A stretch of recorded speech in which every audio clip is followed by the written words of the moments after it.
B-2 spirit bomber दुनिया का ऐसा जहाज है जिसे चाह कर भी कोई मिसाइल तबाह नहीं कर सकता। देखने में बेशक ये एक फुटबॉल फील्ड जितना बड़ा लगता है, लेकिन दुश्मन के रडार पर ये सिर्फ और सिर्फ एक मक्खी जितना नजर आता है। चाहे कितना ही कॉम्प्लेक्स रडार नेटवर्क क्यों न हो, B-2 स्पिरिट बॉम्बर के लिए इसे चकमा देना बाएं हाथ का खेल है। 2 अरब डॉलर्स की लागत से तैयार किया गया ये आज तक बनाया गया दुनिया का सबसे महंगा जहाज है।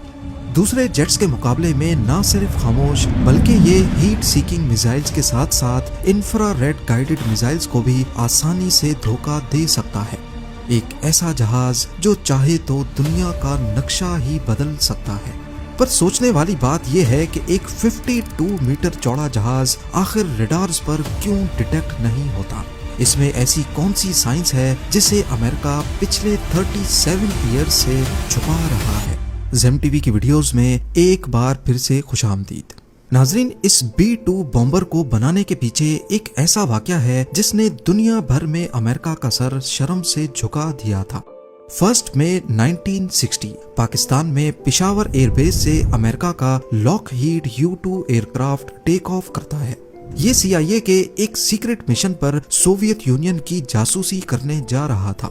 ये कोल्ड वॉर का दौर था जब अमेरिका और सोवियत यूनियन दोनों अपनी टेक्नोलॉजी के जरिए एक दूसरे को नीचा दिखाने की कोशिश कर रहे थे।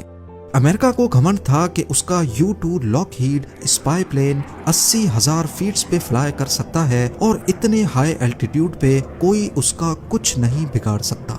यूएस समझता था कि इतनी ऊंचाई तक USSR का कोई मिसाइल नहीं पहुंच पाएगा।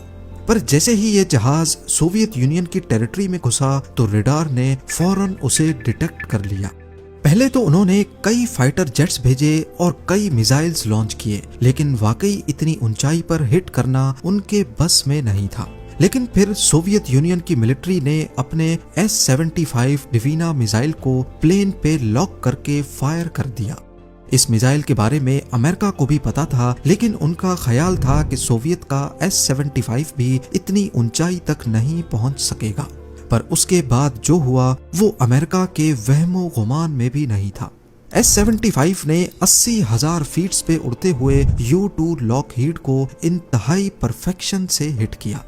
प्लेन वहां के येकाटेरिनबर्ग नामी शहर के ऊपर गिरा और पायलट ने खुद को इजेक्ट कर लिया। शुरुआत में अमेरिका ने कहा कि ये नासा का वेदर रिसर्च प्लेन था, लेकिन जब सोवियत यूनियन ने कैप्चर किए गए पायलट और U-2 का सर्विलेंस इक्विपमेंट दुनिया के सामने रखा तो अमेरिका की पूरी दुनिया में बड़ी बदनामी हुई। इस वाक़े ने दोनों मुल्कों को ठीक ठाक सबक दिया। इसके बाद रशिया यानी सोवियत यूनियन ने अपने एयर डिफेंस पे काम करना शुरू कर दिया और अमेरिका ने ऐसी टेक्नोलॉजी पर जो रडार के सामने लिटरली इनविजिबल हो जाए। उस वक्त अमेरिका के पास B-52 बॉम्बर्स थे, लेकिन इस वाक़े के बाद ये बात कंफर्म हो गई कि रशियन टेरिटरी में दाखिल होने से पहले ही इसे गिरा दिया जाएगा। यानी अमेरिका चाह कर भी अपने न्यूक्लियर वेपन्स रशिया के खिलाफ इस्तेमाल नहीं कर सकता। और फिर 1976 तक USSR ने ऐसे सरफेस टू एयर मिसाइल बनाए जो 100 किलोमीटर दूर तक भी एयरक्राफ्ट को गिराने की सलाहियत रखते थे, जिनमें S-300 भी शामिल थे। इस वक्त USSR का एयर डिफेंस इतना स्ट्रॉन्ग हो गया कि अमेरिकन एयरफोर्स के एक जनरल ने कहा कि सोवियत यूनियन में अपना B-52 बॉम्बर भेजना ऐसा ही है जैसे मक्खी के छत्ते पर पत्थर मारना। यही वो वक्त था जब अमेरिका ने 1978 में एडवांस टेक्नोलॉजी बॉम्बर यानी ATB प्रोग्राम लॉन्च किया। इस प्रोग्राम का मकसद एक ऐसा बॉम्बर प्लेन बनाना था जो सोवियत यूनियन की टेरिटरी में जाए, उनके रडार्स के सामने बॉम्ब्स गिराए और बिना नोटिस हुए वहां से निकल जाए।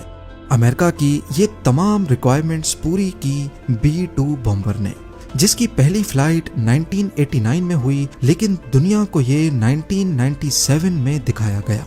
B-2 की सबसे बड़ी खासियत उसकी रडार से बचने की सलाहियत है। इस एयरक्राफ्ट का एक एक कोना ऐसे डिजाइन किया गया है कि जब रडार के सिग्नल्स इस पर पड़ते हैं तो वो वापस रडार तक नहीं पहुंच पाते, यानी उन सिग्नल्स की डायरेक्शन बदल जाती है।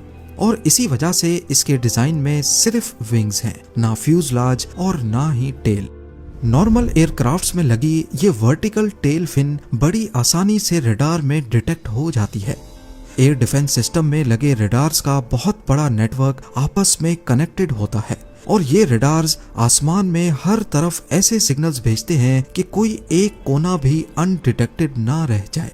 ये सिग्नल्स नॉर्मली प्लेन की बॉडी से रिफ्लेक्ट होकर वापस रडार की तरफ जाते हैं और ऐसे उसकी मौजूदगी रडार में रिकॉर्ड हो जाती है। खासकर टेल फिन को बचाना नामुमकिन होता है क्योंकि ये साइड से दिखने पर रडार्स के लिए एक मिरर का काम करती है।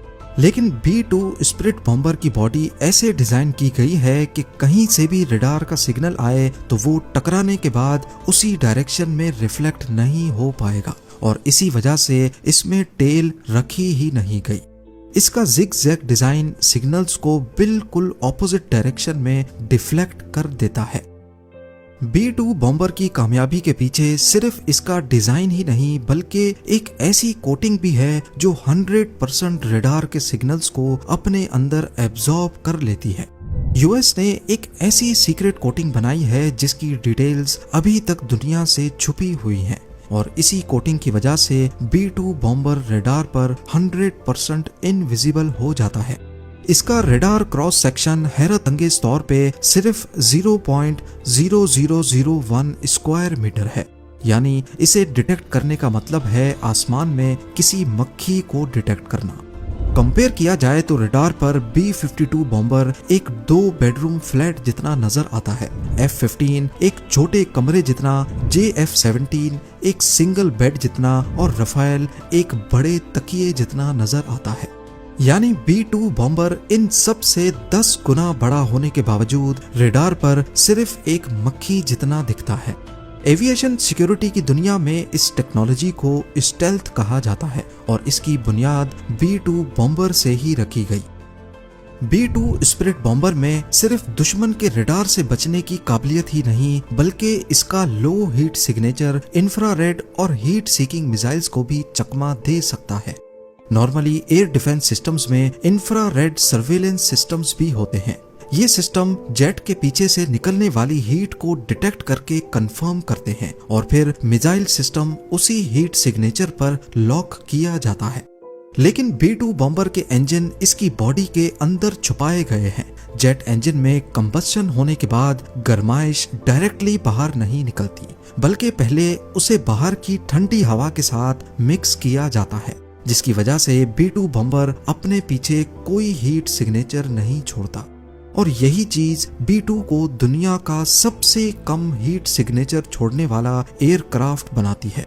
ये ऐसा ही है कि अगर एक F-16 jet infrared surveillance system में 100 किलोमीटर दूर से डिटेक्ट हो जाता है तो वहीं B-2 बॉम्बर जब तक 10 किलोमीटर की रेंज में नहीं आएगा डिटेक्ट नहीं हो पाएगा।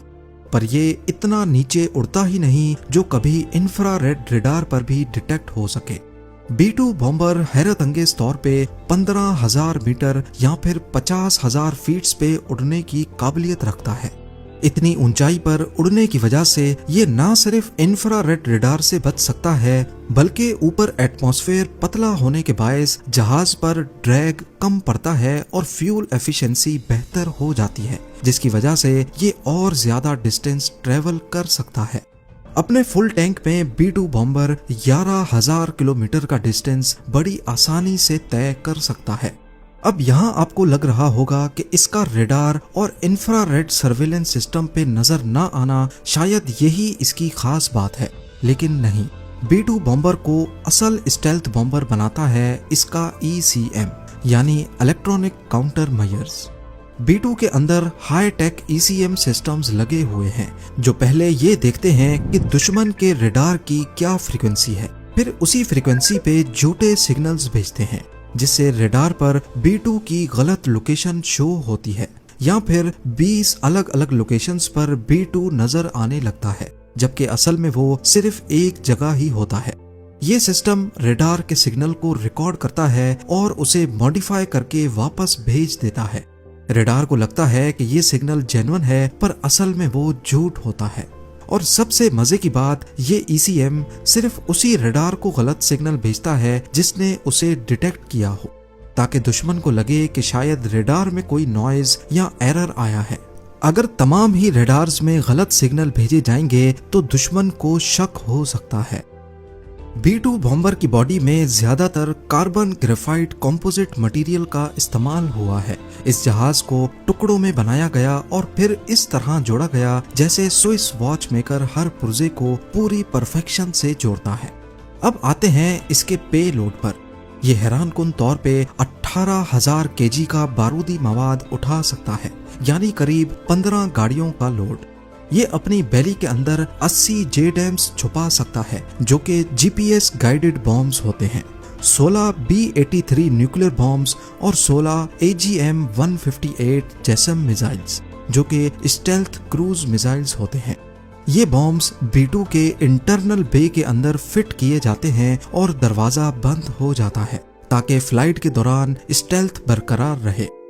रेंज की बात की जाए तो ये अमेरिका से रशिया जाकर वापस आ सकता है, और अगर हवा में ही रिफ्यूलिंग की जाए तो B-2 बॉम्बर दुनिया के किसी भी कोने तक जा सकता है। अफगानिस्तान वॉर के दौरान B-2 बॉम्बर ने यूएसए में मिजोरी एयरफोर्स बेस से टेक ऑफ किया। 9,500 किलोमीटर का फासला तय करके अफगानिस्तान में बॉम्बिंग्स की और बिना लैंड किए वापस चला गया। इस दौरान बीच में सिर्फ एक मिड एयर रिफ्यूलिंग की जरूरत पड़ी। इस पूरे मिशन में B-2 बॉम्बर लगातार 45 घंटों तक फ्लाई करता रहा और किसी एक भी रडार पर यह नमूदार ना हो सका। इसके अलावा 1999 में ऑपरेशन अलाइड फोर्स के दौरान भी इसे सर्बिया में बॉम्बिंग्स के लिए इस्तेमाल किया गया।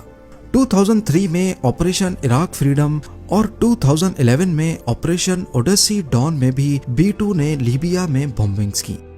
B-2 स्प्लिट बॉम्बर किसी भी मौसम में और किसी भी कंडीशन में फ्लाई कर सकता है। बेशक जीपीएस सैटेलाइट्स ही तबाह क्यों ना हो जाएं, अपने बैकअप सिस्टम्स को इस्तेमाल करते हुए ये स्टार्स को देखकर भी खुद उड़ता रहता है। इसमें लगे हाई टेक सोनार कैमराज B-2 बॉम्बर को दुनिया का सबसे बड़ा ऑब्स्टिकल अवॉइडेंस प्लेन बनाते हैं। ये अपने आप टेरेन को आइडेंटिफाई करके उसके हिसाब से फ्लाई करता रहता है।